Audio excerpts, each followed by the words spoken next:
Hi, I'm Jen Cryder, the CEO of the Pennsylvania Institute of CPAs. A lot is changing in licensure, and I want to fill you in. Together, we have the ability to impact future generations of CPAs coming into our profession. We know for sure that many things impact the pipeline. We are going to talk today about fixing some elements of licensure, but once we are done this work, there's more to do. We're going to need your help and look forward to partnering with you on solutions to all the different factors that impact pipeline. One thing we know for sure, as we look at solutions, it's clear that uniformity across the country is better for candidates and students as they're evaluating our profession. The best move we can make is the one that we make together, and PICPA remains your strong advocate on issues of licensure, regulation, and the profession. For the past 2 years, we've worked behind the scenes diligently to get us to this point where we're ready to talk about changes. We've got a lot more work ahead, and we look forward to partnering with you on that work. Please check out PICPA's website and our professional issues tracker for more information. There are 2 exposure drafts out for comment right now. I will talk you through what is in each one of them, and then where your opportunities are to comment on these exposure drafts and make your voice and perspectives heard. The first exposure draft is model language for the Uniform Accountancy Act. You may know this, but each state, the CPA profession is governed by a CPA law. To achieve as much national uniformity as possible, AICPA and NASBA have published the Uniform Accountancy Act. So most states, just like Pennsylvania, have incorporated much of the UAA into their CPA law, but not all. And so we've got model language out right now for comment that lays out how it is suggested to change the CPA law for a new licensure model. Because we're a state-regulated profession, PICPA is actively reviewing that model language and considering should we advocate for those changes to licensure or some variation or some difference of that. That's where we're going to need your input. So this UAA model language lays out a new framework for licensure. Let me tell you what that framework is. It still includes 3 elements: the exam, education, and experience. In no way does it change the exam.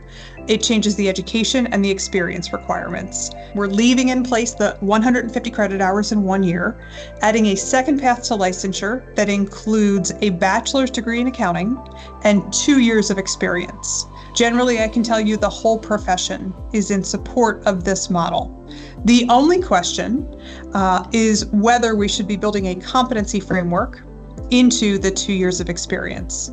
So the second exposure draft is specifically on that competency framework and digs into details, examples, and application of how a competency framework would be built into licensure.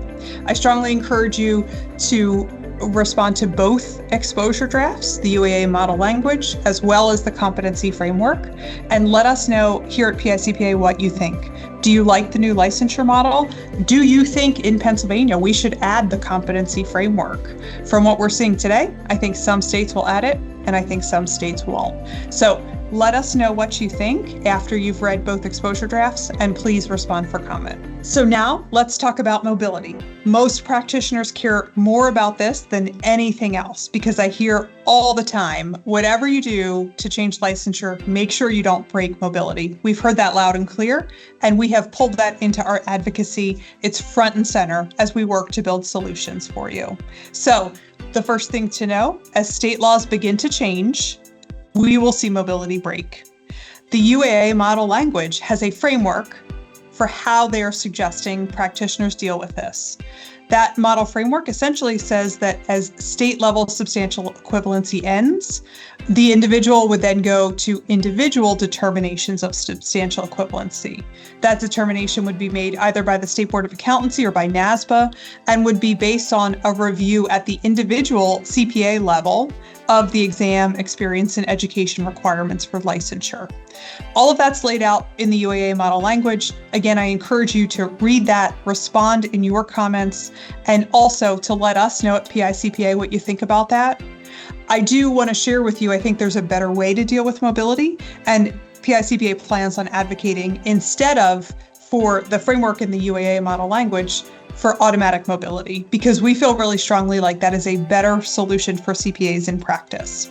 Automatic mobility very simply means if you have a valid license to practice in one state, Other state boards of accountancy will recognize that license and you can practice based on that license. 4 states have had automatic mobility for decades, and so we intend in Pennsylvania to get that built into our law. By putting automatic mobility into Pennsylvania's law, that means practitioners from other states can come practice here.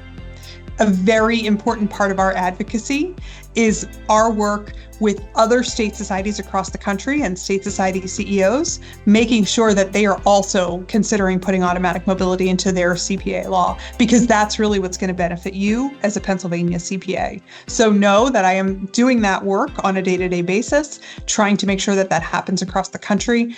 I'm pretty optimistic as it stands today, because most states recognize that we need a network of automatic mobility across the country to minimize pain for practitioners as we change the laws around licensure to fix our pipeline going into the future. So the time has arrived, and we are approaching the point where we're going to suggest amendments to the Pennsylvania CPA law. It's been a while since we've done this, and this one's a big deal for us because we have been advocating on your behalf for changes to licensure for a long time. We will likely introduce legislation through our CPA legislators early in 2025.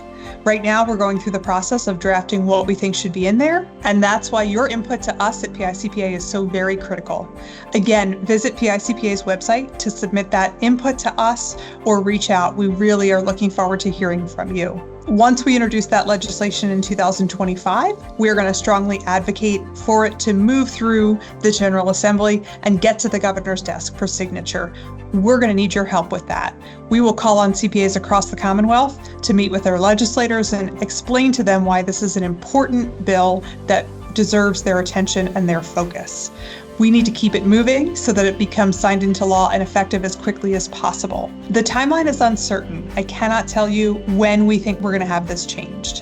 What I can tell you is the same advice I give to students when I talk to them each day. So for students that are in their 4th or 5th year of school, I don't think we're going to have this changed in time. They should continue on the traditional 150 credit hour licensing path. For students that are in high school or perhaps in their 1st or 2nd years of college, we may have this changed in time. I'm very optimistic that we will. So for those folks, I'm saying join PICPA as a student member, stay tuned, because we will keep you posted along the way and can help you navigate. There's a little bit of uncertainty here, but we are doing our best to advocate strongly and get this change made for CPAs in Pennsylvania. As we think about changes to licensure, one of the most common questions I get is, what are the other states doing? What's their timeline? What are they changing? And how's that going to impact me? So I can tell you that many states will introduce legislation in 2025 to change licensure, essentially picking up the same licensure model that I was just describing. Exam, bachelor's degree in accounting, 2 years of experience. It remains to be seen how many states will adopt the competency framework. I think some will get this legislation passed in 2025 and others will not. Of some of those that get passed in 25, I think that some of them will be able to get implementation dates in early 2026. This means that our profession is going to be dealing with this issue in the next year. That is the reality. Once these laws start to change state to state, mobility will break because of different timelines and then also because of different choices about the competency framework. So stay tuned to PICPA because we can help you navigate through all of this uncertainty over the next couple of years. We are advocating strongly to get Pennsylvania's law changed in concert with most of the other large and surrounding states that you're going to care about. We're keeping a close eye there, and we'll have the information and the resource sets that you need to continue to practice across state lines seamlessly as we make these changes. We're your strong advocate in building a strong profession and a strong pipeline of talent for the future. And thank you so much for your help and support in that work.